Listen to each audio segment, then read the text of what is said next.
Agnipath scheme आई, बहुत तमाशा हुआ, बहुत प्रोटेस्ट हुए और बहुत आर्मी पर्सनल्स ने भी बहुत इसका विरोध किया।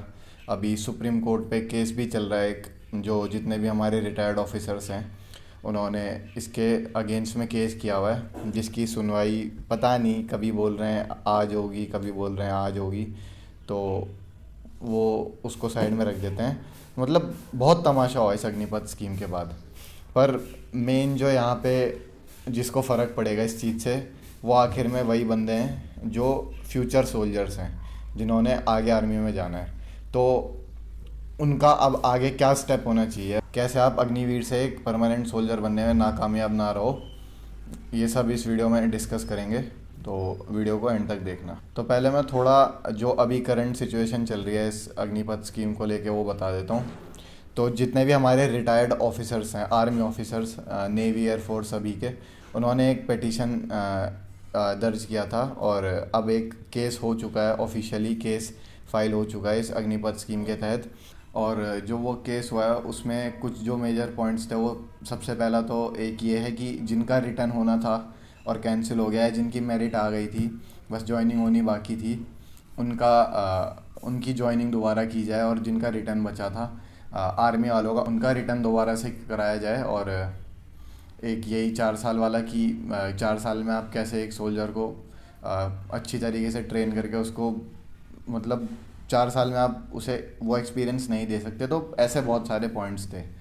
अब 99.99% तो मेरे को पूरा भरोसा है कि, मतलब बात ये है ना कि ये सरकार है ना, इसके सामने सुप्रीम कोर्ट, हाई कोर्ट कुछ नहीं चलता। अब मानो या ना मानो, पर ऐसा ही है। ये सरकार है जो हर हर जगह इंटरफेयर करती है, हर जगह ये अपना जो है दबदबा बनाते जा रही है। सुप्रीम कोर्ट हो, हाई कोर्ट हो, बस बोलने के लिए रह गए हैं कि हम डेमोक्रेटिक कंट्री में, बाकी सब कुछ सरकारी कंट्रोल कर रही है। तो मुझे तो लगता नहीं इस केस से कुछ होने वाला है। फिर भी कहीं गलती से 1%, क्या पता वो रिटर्न हो जाए। पर मैं क्यों बोल रहा हूँ कि वो रिटर्न नहीं होगा जो हमारा बचा हुआ था, मैं इसलिए बोल रहा हूँ क्योंकि अगर हमारा वो रिटर्न हुआ और हम भर्ती हुए, तो हम नॉर्मल सोल्जर की तरह भर्ती होंगे, अग्निवीर के तहत नहीं होंगे। और अब जो भी भर्ती होंगे वो आपको पता है वो अग्निवीर के तहत होंगे। तो ऐसा तो ये लोग होने देंगे नहीं। तो इसलिए मुझे लगता है कि 99.99% तो नहीं होगा, बाकी 0.01% आपको अपेक्षाएं रखनी है तो रख सकते हो। पर अब मेन मुद्दे पे आते हैं कि अब आगे क्या। तो देखो, अब आपको इधर उधर की बातें भूल जाना है। आपको पता है कि 25% जो हैं वो बंदे परमानेंट होने वाले हैं, बाकी के 75% रिलीज़ कर दिए जाएंगे। तो आपको फोकस करना उस 25% पे। अब यहाँ मैं कोई फेक पॉजिटिविटी या कुछ वो प्रॉमिस नहीं कर रहा हूँ आपको, बस मैं आपको आपके वेलफेयर के लिए बोल रहा हूँ। आपको अपने आप को इस काबिल बनाना है कि 25% क्या, अगर ये लोग बोल दें कि 5% लेंगे हम, 25 भी नहीं, तो आप 5% क्या, आप अपने आप को ऐसा फाइटर बना लो, ऐसी मशीन बना लो अपने आप को कि अगर 5 का 1% भी बंदे अगर परमानेंट करने हो तो आप उन 1% में आओ। सबसे ज़रूरी उन 25 या 5 या 1% में आने के लिए क्या करना पड़ेगा आपको? सबसे पहले फिज़िकली फ़िट।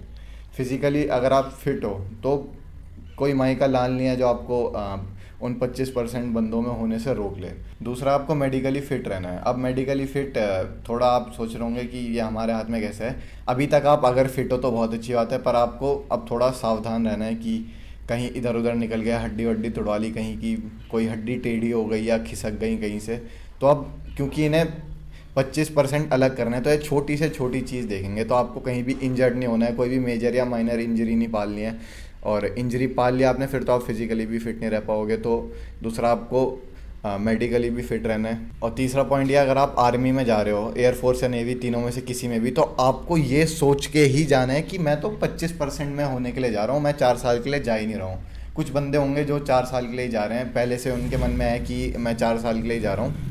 तो अगर आपको ये मतलब चाहिए कि आप 25% में रहो, तो आपको आप जब अभी अपनी तैयारी शुरू कर रहे हो, इतने टाइम से मुझे पता है सबने तैयारी करनी छोड़ रखी थी, अब आप तैयारी शुरू कर रहे हो, तो आपको सिर्फ 1600 के लिए तैयारी नहीं करनी है, आपको उस 25% में जाने के लिए तैयारी करनी है। भर्ती तो क्या है, हो जाओगे, 1600 निकाल लोगे। मेडिकल किस्मत की बात है और रिटर्न तो फिर आपके हाथ में ही है। तो आपको ट्रेन करना है अपने आप को उन 25% में आने के लिए। अगर आपने सोच लिया अपने भेजे में कि मैं तो 25% में होने के लिए जा रहा हूँ, और 25 क्या, अगर 1% भी हो, मुझे अपने आप पे इतना भरोसा है कि 25 से अगर 1% भी कर दें तो मैं तो उनमें भी हो जाऊँगा। तो अगर आपने सोच लिया तो आप ऑलरेडी हाफ वे उस मार्क तक पहुँच चुके हो, ठीक है। और कुछ बातें और हैं कि सुनने में आ रहा है कि अगले 2 से 3 साल में ये लोग 25% से 50% पे कर देंगे जो परमानेंट रहेंगे फौजी, बाकी जो अग्निवीर 50% रिलीज़ कर दिए जाएंगे। तो मतलब अमेंडमेंट्स तो इतनी हो रही है इस पर, अब समझ नहीं आ रहा है ये अग्निपथ स्कीम अग्निपथ रह भी जाएगी या नहीं रहेगी। मैंने इससे पहले वाली वीडियो में बोला भी था कि अगले 10 सालों में ये अग्निपथ स्कीम अग्निपथ रहेगी नहीं। और यहाँ तो अभी कुछ महीने भी नहीं हुए हैं और इसमें इतने अमेंडमेंट्स ऑलरेडी हो गए हैं, और काफ़ी अमेंडमेंट्स होने की बातें ऑलरेडी हो रही है। तो इससे पता क्या चलता है, ये लोग बोल रहे हैं कि हम 2 साल से सोच रहे थे इस बारे में, तब जाके ये बहुत ही प्लान्ड, बहुत ही समझदारी से लिया हुआ डिसीजन है। जी नहीं सर, ये आपने कोई 2 साल में नहीं सोचा है, क्योंकि इससे पहले जो न्यूज़ आ रही थी वो 3 साल की टूर ऑफ ड्यूटी की आ रही थी, जो असल टूर ऑफ ड्यूटी होता है कि किसी को अगर टूर लेना है तो वो आ सकता है, ये सब्स्टिट्यूट में डाल देते हैं, ठीक है। अगर आपने 2 साल में लिया रहता तो आप 2020 में और 2021 में रिलेशन की भर्तियां नहीं निकालते। सिर्फ रिलेशन की नहीं, हमारे यहाँ उत्तराखंड में तो एआरओ की भी भर्ती आई थी 2020 में। अगर आप 2 साल से सोच रहे थे तो भर्तियां कैसे निकल गई, ये तो मेरे को समझ ही नहीं आ रहा कि बोल रहे हैं हमने 2 साल से काफ़ी सोच समझ के लिया है, और इतना सोच समझ के लिया था तो इतनी अमेंडमेंट्स क्यों हो गई, ठीक है। ना ये ढंग से इस चीज़ को बना पाए, ना ये ढंग से इस चीज़ को एग्जीक्यूट कर पाए। एग्जीक्यूट करेंगे ही क्या, जब चीज़ ही ढंग की नहीं है तो एग्जीक्यूट क्या करोगे उसे, मतलब अब एग्जीक्यूट नहीं कर पा रहे तो सेल्समैन की तरह बेच रहे हैं। अब मैं फिर से वही सारी बातें दोहराना नहीं चाहता इस वीडियो में, बस आपको अपने आप पे इतना भरोसा रखना है कि मुझे अगर जाना है तो उन 25% में ही जाना है। और लोग बोल रहे थे फॉर्म नहीं भरेंगे, अब तुम क्यों बातें कर रहे हो फौज में जाने की। तो सर जी, ये यूएसए नहीं है, ये इंडिया है।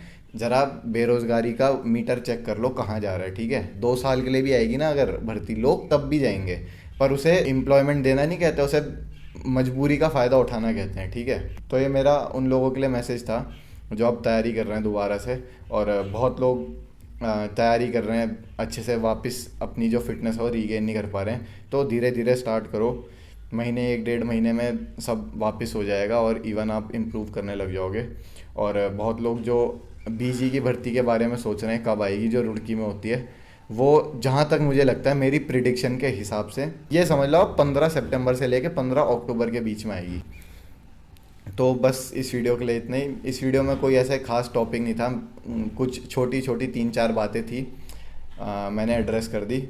तो बस अगली वीडियो में मिलते हैं। टिल देन बहाने बनाना बंद करो और मेहनत करना स्टार्ट करो।